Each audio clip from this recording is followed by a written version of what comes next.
สวัสดีค่ะ Welcome to Morning Thailand of 24th of June 2013. I'm Tulip Naksampong. And I want to song Kerahong. And let's start with a very cheerful news. Yes. That is still a myth for lots of people. Well, the thing is, I mean, most of you were wondering, if you're wondering what Kun Tulip was talking about, it's a supermoon phenomena. Supermoon, okay. Now, this particular supermoon, just giving you a little bit info here, is the fact that the moon's comes a little bit closer to Earth. So we see it about 2 to 3% bigger. Right. I thought it was going to be like a lot more than 2 to 3. Out there in your face. Exactly. And it's supposed to, well, I think it's already occurred yesterday. However, in Bangkok, I mean, Kun Tulip, yesterday was raining. So that didn't help much with the fact. And the thing is, it was supposed to be at around 6 o'clock, 6:10 or 6:11 in particular.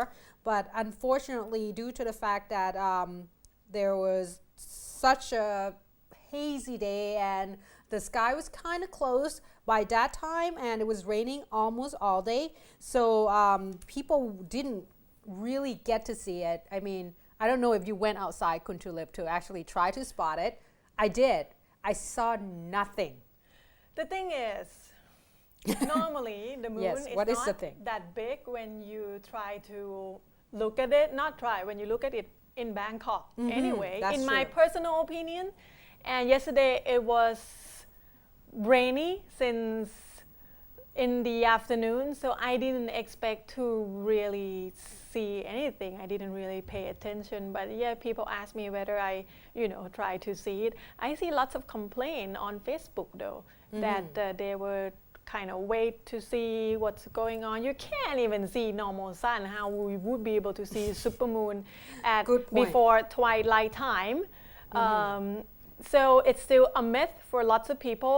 Mind you, when they said it gets closer than usual, it's still almost 400,000 kilometers away anyway. Right.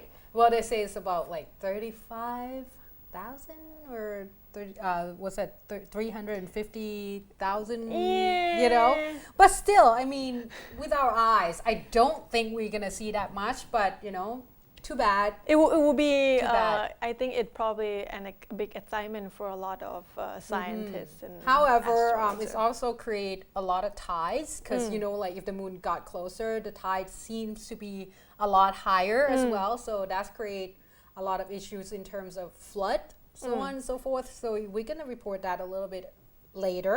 However, another cheerful news over the weekend, Kun Tulip, is the fact that let me see here if I say this right, Nakhonratchasima, because we have two provinces and I always mix them up. Nakhonratchasima or Khorat province. Now they have such a cheerful thing, celebrating yesterday what they call the walk and run marathon for the 2013 Olympic Day. Okay, I saw it a little bit, but I don't understand why it's called Olympic Day. Okay, well, they say that this is to celebrate 358 years of having, the province, I guess, established. And a lot of people, about 150,000 people gathered at around from 3 o'clock onward. And they say that this is one of the most historical thing that they try to organize. This is supposed to be the biggest in Thailand and in the world. Yep, they say that we are one of, actually they have this particular events called Walk and Run, kind of Olympic thing within 207 it's like a marathon countries. Kind of yeah, thing? More or less. In 207 countries, and Thailand is one of it. So at this point, it seems like we did a pretty good job because a lot of people gathered. That's a lot of people and enjoyed a good exercise, and it seems like a nice day in Khorat. Yes. So all in all, very good.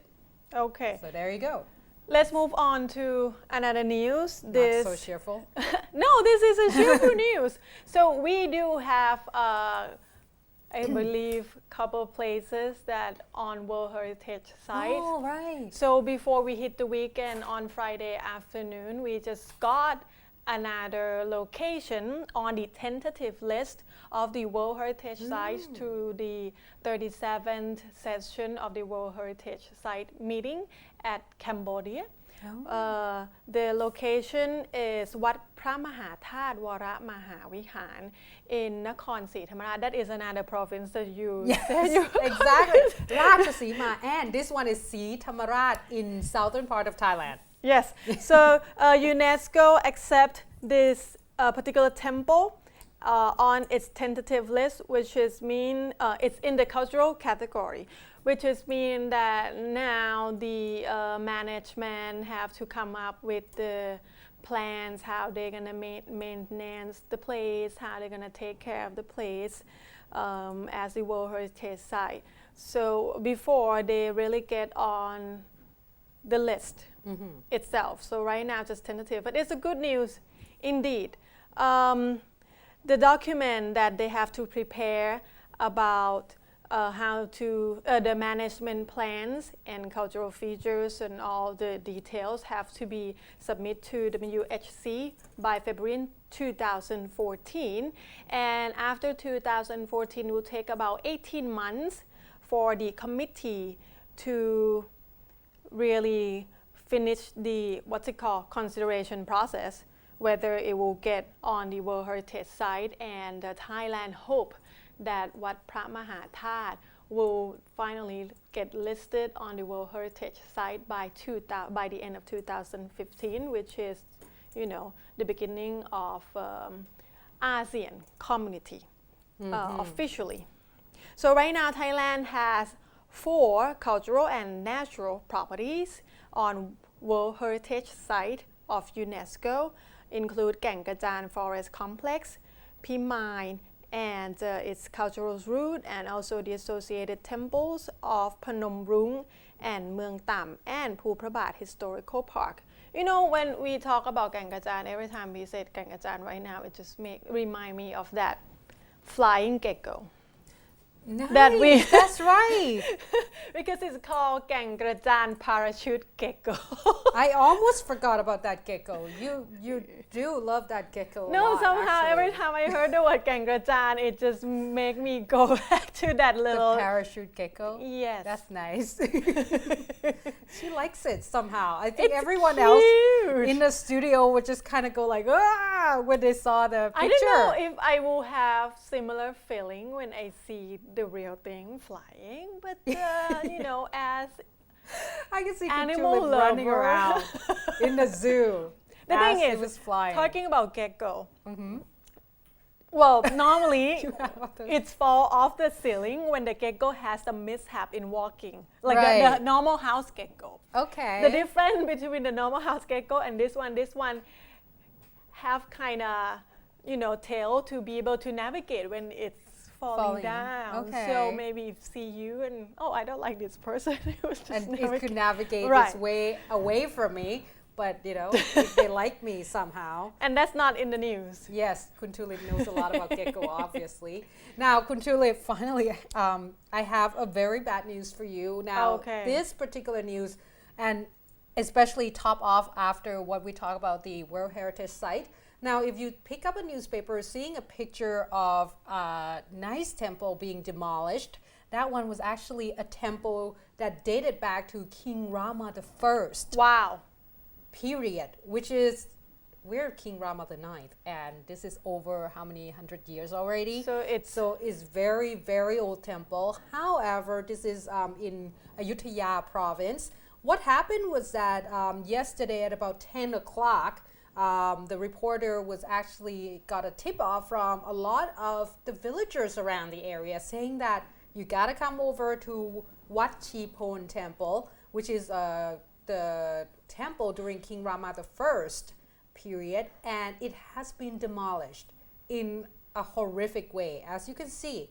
And the reporters say that once they got there, there were about over 20 of the workers there. Just kind of, you know. That is so sad. Yeah, I mean, what's left of it is beautiful. All the temple infrastructure. And they say that Surachet Poon Samran, age 33, is the person that looked after the site and is the person who obviously took over the job here. He said that, well, the committee of the Phra Hai province, district, has hired him and his team to actually do this job. However, he said that the building itself is okay to stand, but the slope where they have all this great infrastructure and obviously very, very old ancient infrastructure would not be able to stand anymore, kind of thing. So they say that if you want us to actually kind of fix it, the only way is to demolish it all and then build a new one. But Kun Tulip, knows that that's not an easy thing to replicate. Yes. What's in the ancient time, and it needs some kind of study, study about the art, how it's built, if they will be able to. It's a real difficult job to maintain all these valuable even the artifacts. fine arts department would find it difficult. And this is another shocking news. It's that they actually hasn't kind of consult the fine arts department at all before they do this. This is come to the personal, judgment, because for some people, old things is just old things, while some people old things consider vintage or valuable. Yeah. This is not just a normal old things though. Exactly. I don't think we can actually replicate that because we don't have anyone else to consult anymore. And obviously, had there been a contact with the fine arts department, there would be some photos taken. There would be a little bit more careful in terms of removing things. So at least, even though you removed it, you can still keep some of it. However, the abbot, not of this particular temple, but he is actually leading the Phra Hai committee, the Buddhism committee in the area. He said that the abbot of the Wat Chipon temple has just passed away in April, and he has been talking about trying to renovate the areas because obviously this has been like a long ongoing and it was really old. So once he passed away, the committee decided to get together and raise enough money to actually get it fixed. However, he said that after he talked to the the person that took over the job, the contractor. Yeah, the contractors said that, well, it cannot be done. The only thing is to demolish it. So the committee said that, well, Go ahead. Yeah, because they thought that they has already consulted the expert. So the reporter went into the fine arts department to see whether or not this particular temple is actually, registered with the fine arts department, because if you do, you have to follow the regulation. However, fine arts department said that, well, it's not exactly registered. They just went in to survey the area. They went in to take a picture, so on and so forth, like about 5-6 years ago, but there's nothing solid in terms of registration just yet. So technically, it's not protected under the laws or regulation or fire arts department or anything. But it's already demolished. Mind you, getting it fixed and renovated, between that and demolish and rebuild, it's two different things. Exactly. So I don't know whether or not the problem should be looked at the fine arts department, or at the committee itself, or the contractor. But at this point, I think that this is something quite shocking. Yeah. And maybe perhaps all of them should work together a lot harder, because this is not the first time we see something like this. True. We have seen some horrific thing and it's too late. Exactly, where it was painted rainbow or something like that. So not painted really rainbow. Okay, I see the pictures. Right.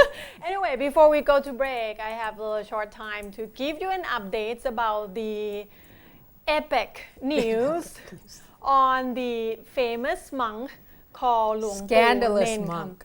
Not a good famous. Yeah, not a good famous, but scandalous. But he have lots of followers. He have like hundreds and thousands of followers, and obviously most of them are rich because all the things he has been given to all this expensive stuff that normal people wouldn't be able to afford. Anyway, that point aside, we know that last week was on the news that there are a certain group of people that already sent petition and letters to some certain committee and regulatory body to investigate the status of the temple that Luang Pu Nen Kam himself is an abbot, and also which is called Wat Pa Kanitam, Right. and also the status of the Emerald Buddha replica that meant to be the biggest Buddha image, the biggest Emerald Buddha image in the world according to Luang Pu Nen Kam when it's finished. So lots of things still under investigation, but somebody has checked with the Fine Arts Department, and to make an Emerald Buddha image, the replica, it is one of the 61 on the list that you have to ask for authorization from the Fine Arts Department. And they find out that this temple or the abbot or no one has ever asked any petition to make this replica of the Emerald Buddha image at this particular location. So More it's scandal. not, even, the more you learn about it, the more it kind of sounds not too convinced. No. Anyway, It's getting worse. there is also more information on the location itself, the property that they are building the temple. It's not the temple yet, we learned that last week. And that's also part of the conflict that was going on, because the original owner, and still an owner on the paper, of the land are two old ladies that want to give this piece of land to the monk to have the temple built. No, it's a belief of lots of Buddhism that if they have a chance in their life, they should build. It's a big good deed Right. if they're able or they afford to build a temple. So it's two friends together. One of them already passed away, so it's more like a dead witch for what's it called? Right. A witch from the dead bed. Yeah, exactly. Kind of thing, with her friends, and asked her friend to wrap this thing up. So her friend said she got threatened. So now she asked the police for protection, because she said she hasn't really transferred the deed of the land to anyone yet, because it hasn't been a temple. It's not even have any paper on process, Yeah. never get submitted to any committee to make it a temple yet. Right. So for her, as long as it stay somewhere that not a temple, she wouldn't transfer this land Which makes sense. to anyone in particular. And she also said that she would not let Luang Pu Nen Kam be the abbot of the temple that she wants to donate the land for. Hence the threat. Hence the threat. Yes, so she claimed that, I don't know if it's any true, but it's in the news that she got death threat. So right now she's under the police protection. We'll hear so much more about this, but all in all, they said during the investigation or inspection or whatever, they have to wait until Luang Pu Nen Kam himself come back to Thailand first, which all his followers and admirers said. And his spokesperson said that he will definitely be back for for the big festival at the temple. So we'll see. We'll hear more, and very interesting case indeed. Indeed. Now, we're going to take a short break, but of course we'll come back with reports of flash floods again and southern violence again. So please stay tuned.